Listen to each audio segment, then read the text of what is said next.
세상은 교회를 싫어하죠. 그런데 가만 생각해 보면 좀 이상해요. 왜 교회를 싫어할까요?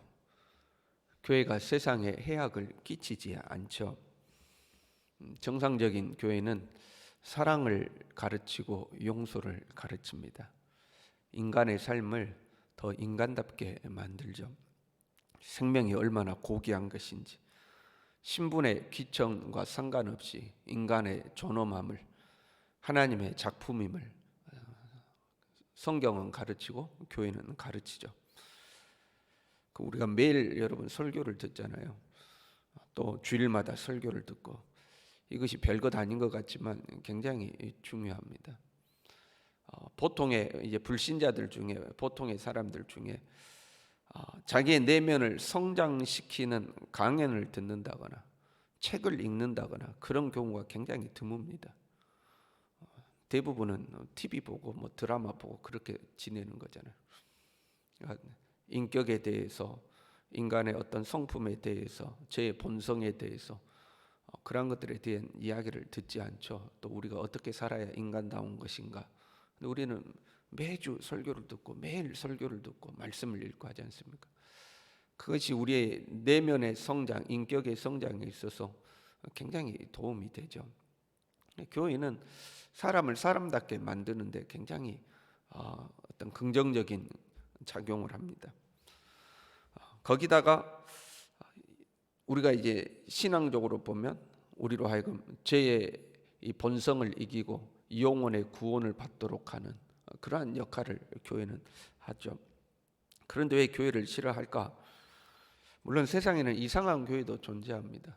근데 교회만 그러는 게 아니고요. 세상 만사 모든 것들이 다 그렇죠. 진짜가 있으면 가짜가 존재하고, 정품이 존재하면 모조품이 존재하는 거죠. 그런데 가짜가 존재한다고 해서, 짝퉁이 존재한다고 해서 진짜를 미워하지는 않지 않습니까? 교회도 이 정상적인 교회가 있는가 하면 조금 잘못된 교회들도 존재하죠. 근데 그 잘못된 교회 때문에 진짜를 미워하는 것은 정상적이지가 않는 거죠. 14절에 이렇게 되어 있어요. 우리로 말미암아 각처에서 그리스도를 아는 냄새를 나타내시는 하나님께 감사하노라. 우리에게서 그리스도의 냄새가 난다고 표현하고 있죠. 15절에도 우리는 그리스도의 향기다, 우리에게서 그리스도의 냄새가 난다, 이렇게 이야기하죠. 이 냄새에는 취향이라는 게 있습니다.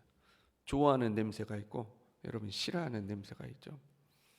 일반적으로 썩는 냄새라든가 오물 냄새라든가 배설물 냄새는 다 싫어하는 냄새입니다. 악취가 나니까요. 그런데 그런 어떤 악취 나는 냄새 말고 일반적인 냄새 중에 어떤 사람은 이 냄새 나는 참 좋아, 이 냄새는 참 좋아해, 그런 냄새가 있고, 악취가 아님에도 불구하고 나는 그 냄새 맡으면 머리 아프더라, 이제 이런 냄새도 있죠. 냄새라는 것은 취향이 있는 겁니다. 우리는 예수님 냄새 맡으면 너무너무 좋은 거죠. 예수님 냄새가 좋은 거죠. 하나님의 교회의 냄새를 맡으면 좋은 거죠. 비유적인 표현이라는 거 아시죠? 예수님 냄새, 교회의 냄새. 저희가 그 사역 초기에 어른 목사님들 중에 그런 이야기 하시는 분들이 있었어요. 교회에 간혹 이 신령한 냄새가 날 때가 있다. 예배를 드린다거나 교회에서 기도를 한다거나 성전에서 혼자 잠을 잘 때 이 예배당에서 딱 냄새가 나는 그런 일이 있다고 해요. 그러니까 뭐 사람이 오고 간 것도 아니고 냄새 날 것이 없는데 이 강단에서 냄새가 싹 난대요. 그럼 그걸 옛날 어른 목사님은 신령한 냄새라고 그랬거든요. 가끔 우리 교회도 냄새 날 때가 있습니다. 저는 이제 그런 걸 그냥 뭐 앞에 꽃 냄새나 되겠지 하고 이제 대수롭지 않게 생각하고 넘어가 버리는데, 꽃은 장미꽃인데 냄새가 백한 냄새가 나요. 그럼 이상한 거 아니에요, 여러분? 예배 시간에 이렇게 성경 봉독을 하잖아요. 그럼 성경 봉독할 때만 냄새가 싹 날 때가 있어요. 성경 봉독 끝나면 냄새가 딱 없어집니다. 그러면 제가 만약에 그런 거 좋아하면 여러분에게 여러분 지금 신령한 냄새가 납니다, 그러고 뭐 그런 신령한 분위기 만들 수 있지 않겠어요? 근데 저는 그냥 누가 백합 향수 뿌리고 왔나 보다, 누가 무슨 향수 뿌리고 왔나 보다, 그러고 그냥 넘어가 버리고, 근데 딱 말씀 읽을 때만 냄새가 싹 날 때가 있고 그래요.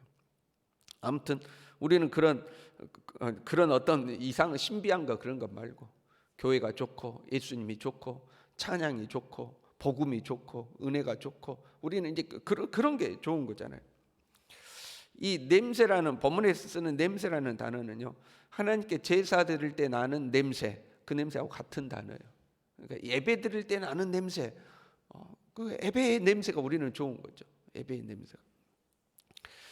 그런데 싫어하는 사람들이 있죠. 싫어하는 사람들. 근데 일반적으로 보면 불신자들 중에서도요, 찬양을 좋아하는 사람들도 많이 있습니다. 그 대표적인 찬양이 당신은 사랑받기에, 그는 안 믿는 사람도 엄청 부르잖아요. 그리고 어떤 그 라디오를 듣는다거나 이렇게 TV를 보다 보면 배경 음악으로, 가사가 없이 그냥 배경 음악으로 간혹 찬양이 나올 때도 있고 이 복음성가가 나올 때도 있습니다. 안 믿는 사람은 모르죠. 그게 찬양인지 복음성가인지. 우리는 알지 않습니까? 불신자들 중에서도 그 음악을 좋아하는 사람들이 있어요. 그런데 이상하리만치 극도로 싫어하는 사람들도 있습니다. 그냥 찬송 이만큼도 싫고 교회 이야기 이만큼도 싫고 예수님 이야기 이만큼도 싫고 그 냄새 자체가 완전히 싫은 사람이 있어요. 극도로 싫어하는 사람들이 있어요. 그런 어떤 극단적인 태도는 영적인 배경이 있다고 생각할 수밖에 없는 거죠. 16절에요.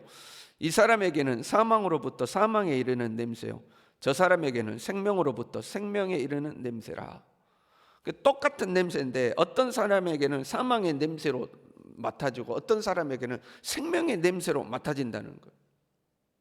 이 예수님의 향기가, 이거는 이제 전쟁에서 승리해서 행진하는 장면에 비유한 말씀입니다.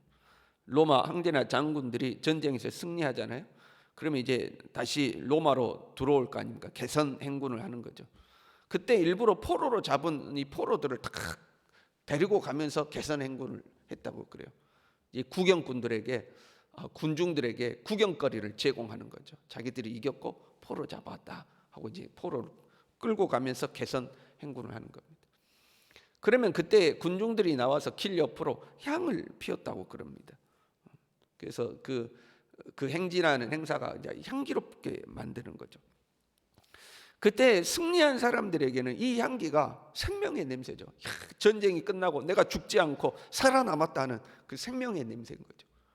그러나 포로로 잡혀오는 사람들에게는 그 냄새가 죽음의 냄새인 겁니다. 아이고 나는 이제 죽었구나 하는 이 죽음의 냄새인 거죠. 똑같은 냄새인데 어떤 사람에게는 생명의 냄새, 승리의 냄새고 어떤 사람에게는 패배의 냄새고 죽음의 냄새가 되는 거죠. 예수님 외에 다른 구원의 방법은 없습니다. 그렇죠? 이 예수님 외에 다른 방법은 없다는 이 구원의 냄새, 이것은 우리에게 감격스러운 냄새입니다. 영광의 냄새죠. 기쁨의 냄새입니다. 그러나 불신자들은 제일 맡기 싫은 냄새입니다. 예수님의 구원의 방법은 없습니다. 당신들도 예수 믿고 천국 가십시오. 그럼 자기들도 예수님 믿으면 되잖아요. 자기들도 예수 믿고 천국 가면 되잖아요. 그런데 너희들만 천국 간단 말이냐, 너희들은 이기적이다, 너희들은 배타적이다고 막 싫어하죠. 예수 믿고 천국 가라고 그러면 배척하고 그 말을 못하게 하고 그런 말 하는 사람을 미워하고 자기들밖에 모른다고 그러고 이기적이다고 그러고 비난하는 거죠. 맡기 싫은 냄새인 거예요. 우리에게는 예수님, 오직 예수 그러면 그 기쁨의 냄새. 우리는 예수님이 다시 오시기를 기다리죠. 예수님의 재림의 날이 승리의 날이며 우리의 구원이 완성되는 날이며 우리의 모든 헌신에 대해서 상급이 있는 영광의 날이죠. 그래서 주님 오시기를 우리는 간절히 사모합니다. 그러나 불신자들에게 있어서 그날은 멸망의 날입니다. 영원한 심판의 날입니다. 사망의 날이 되는 거죠. 내가 어디에 소속되어 있는가에 따라서 생명의 냄새가 되기도 하고 사망의 냄새가 되기도 하는 거죠. 내가 승리한 군대에 소속되어 있으면 이 냄새는 생명의 냄새입니다. 그러나 내가 지금 포로 잡혀가면 죽음의 냄새인 거죠. 내가 예수 그리스도에게 속해 있으면 예수 그리스도는 나에게 생명의 냄새예요. 그러나 예수 그리스도에게 속해 있지 않으면 예수 그리스도의 냄새 자체가 맡기가 싫은 거예요. 14절에 이렇게 되어 있어요. 항상 우리를 그리스도 안에서 이기게 하시고, 이기게 하셨다 하고 표현하고 있죠. 지금 바울은 디도로부터 고린도 교회의 소식을 들은 거예요. 교회가 안정되었습니다. 고린도 교회 문제가 수습되었습니다 하고 고린도 교회가 안정되었다는 소식을 듣고 지금 고린도 후서를 써서 디도편으로 다시 고린도 교회에 보낸 거거든요. 교회가 안정되고 회복된 것을 전쟁에서 승리한 것으로 표현하고 있는 거예요. 우리가 이겼다는 거예요. 교회가 이겼다는 거예요. 교회의 문제는 영적인 문제인 거죠. 교회에 분쟁이 일어나고 다툼이 일어나고 시끄러워지는 것은 영적인 문제인 거죠. 거기에서 그 문제를 수습한 것을 우리가 승리하였다 하고 이제 표현하고 있는 거죠. 교회가 영적 싸움을 할 때 나는 어느 편에 있을 것인가? 교회를 비난하고 욕하고 시비 걸고 싸움하고 다툼하고, 여러분 우리가 그런 경우 있잖아요. 참 조심해야 돼요. 교회에서 어떤 문제가 생겼어요.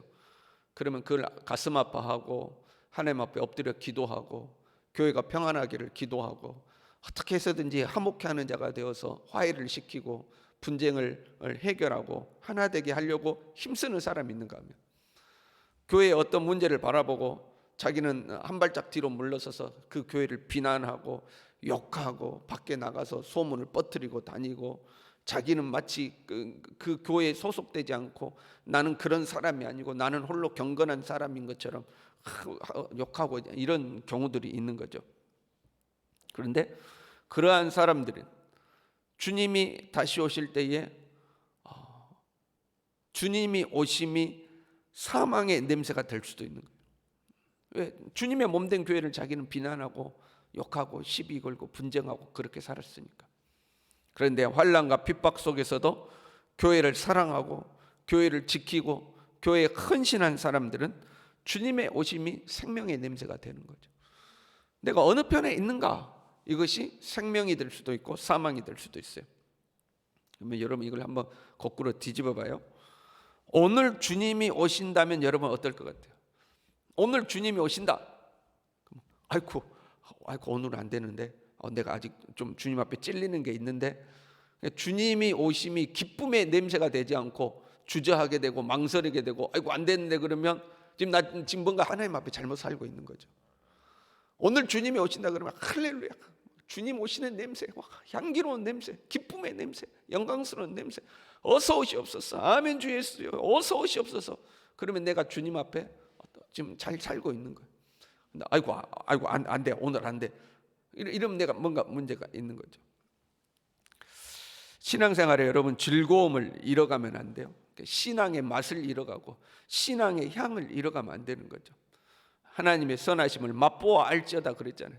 그러니까 주님 믿고 따르는 것이 막 정말 맛있는 음식을 먹는 것처럼 즐거움이 있어야 되는 거죠.